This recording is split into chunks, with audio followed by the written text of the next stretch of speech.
And this leads me to my first point, which is, what are you passing down? Some of us are just like the Israelites. We're the first generation removed from a lot of trauma, generation curses, bondage.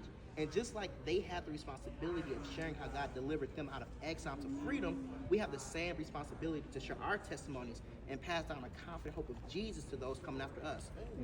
Some families, they pass down the same fear, same trauma, bondage, and the same cycles are reproduced every generation over and over.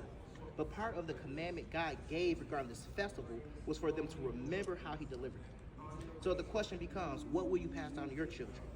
Deuteronomy chapter 6, verses 6 and 7 says, "And these words which I command you today shall be in your heart.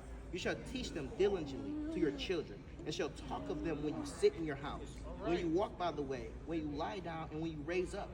The Israelites passed down the laws and the commandments to their generations so they could remain within the will of God and take part in the covenant promise he made with his people. Will you pass down the saving faith that brought you from life to death? Ephesians 1 and 11 says, "In him also we have obtained an inheritance, being predestined according to the purpose of him who works all things according to the counsel of his will."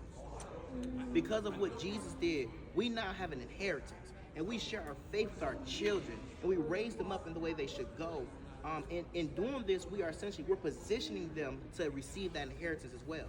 And if you don't intentionally plant faith, something else won't grow.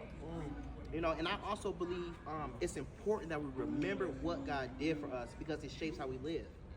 And I don't know about y'all, but I had seasons in my life where God was saying do one thing, and I did the complete opposite. Right? Before saved, it was really bad. Right? But now that I'm on the other side of it, I'm grateful to remember what God did, how he delivered me. Because it's if I forgot what it felt like suffering, I'll be bound to make those same mistakes again. So once you remember the deliverance, remember the pain, you go say, you know what, I'm gonna let this shape my life. I don't want to have to learn this same lesson twice. So remember what God has done not only shows us his love, but it shows you his power. Some of us have a testimony just like the Israelites. It was only by God that I made it through the wilderness. It was only by God that I had what I needed every day. And it was only by God that he kept me when I was lost. We can pass down seeds of bondage, or we can pass down seeds of a saving faith of what Jesus had done in our lives. Whatever we plant today will grow in the next generation.